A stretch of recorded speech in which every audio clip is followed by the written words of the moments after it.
கர்த்தராகிய இயேசு மத்தேயு 6ஆம் அதிகாரத்தில் சில காரியங்களை நமக்கு சொல்லுகிறார். என்ன அப்படின்னு சொன்னால், ஒரு 3 விஷயங்களை ரொம்ப ரகசியமாக அதை வைத்திருக்க சொல்லுகிறார். அது என்ன அப்படின்னு பார்க்கும் பொழுது, முதலாவது இந்த தான தர்மங்கள். தான தர்மம் பண்ணும்போது உனக்கும் தேவனுக்கும் தெரிஞ்சால் போதும், அதை விளம்பரம் பண்ணி வைக்க வேண்டாம். நீதிமொழிகளில் வாசிக்கிறோம், தங்கள் தயாளத்தை பெரும்பாலும் மனுஷர் பிரசித்தப்படுத்துவார்கள் என்று சொல்லி நம்ம வாசிக்கிறோம். அப்போது இந்த நாட்களில் இந்த தான தர்மங்கள் இந்த மாதிரி காரியங்கள் எல்லாம் அதை சோசியல் மீடியாவில் அப்டேட் பண்ணுற அளவுக்கு நம்ம அந்த விளம்பர பிரியர்களாக நம்ம மாறிட்டோம். அதே போல் ஒரு காரியம் இந்த தான தர்மங்கள். ரெண்டாவது, ஜெபம் பண்ணும் பொழுது நமக்கும் தேவனுக்கும் தெரிந்தால் போதுமானது. நம்ம எதுக்காக ஜெபம் பண்ணுறோம், எவ்வளோ நேரம் ஜெபம் பண்ணுறோம், ஜெபத்தில் நம்ம எவ்வளவு காரியங்களை நம்ம தேவனுக்கு தெரியப்படுத்துகிறோம் என்பது நமக்கும் தேவனுக்கும் மாத்திரம் தெரிய கடவுது. அடுத்தது 3வது காரியம் என்ன அப்படின்னு பார்க்கும் பொழுது, இந்த உபவாசம்.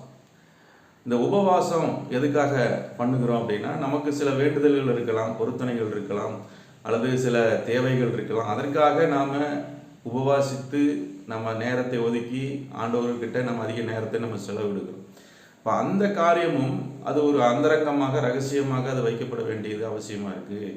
இதை நம்ம விளம்பரப்படுத்தவோ மற்றவர்களுக்கு தெரிவிக்கவோ, நான் இவ்வளோ நேரம் நான் ஜெபம் பண்ணுறேன் அப்படின்னு சொல்லுவதே நமக்கு அது ஒரு பெருமைக்குரிய விஷயமாக அது மாறிவிடும். நமக்கே தெரியாமல் நம்மை குறித்து நாம் பெருமை பேசுகிற ஒரு காரியமாக மாறிவிடும். நான் இவ்வளோ நேரம் ஜெபம் பண்ணுறேன், இவ்வளோ நேரம் உபவாசம் பண்ணுறேன், இவ்வளோ தான தர்மங்கள் பண்ணுகிறேன். அப்போது இதெல்லாம் நான் மற்றவர்களை மோட்டிவேட் பண்ணுறதுக்காக, மற்றவர்களும் அதை செய்யட்டும்ங்கிறதுக்காக நான் செய்கிறேன் அப்படின்னு ஒரு பக்கம் சொன்னால் கூட, சில நேரங்களில் அது நம்மை நாமே பெருமைப்படுத்தி கொள்ளுகிற ஒரு விஷயமாக தான் அது மாறிவிடுகிறது. ஏன் அப்படின்னா, ஒரு பாஸ்டர் சொல்லி கேட்காதவன், பெரிய ஊழியக்காரர்கள் சொல்லி கேட்காத ஒரு மனுஷன் நம்ம சொல்லி அவன் கேட்க போகிறது கிடையாது.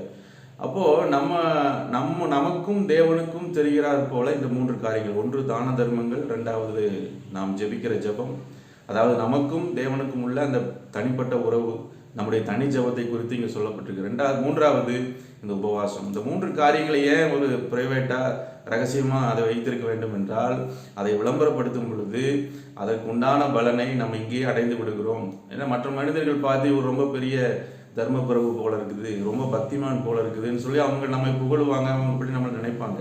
அப்படி நினைக்கும் போது நம்ம அந்தக்குரிய பலனை நாம் பூமியில் அடைந்து விடுகிறோம்.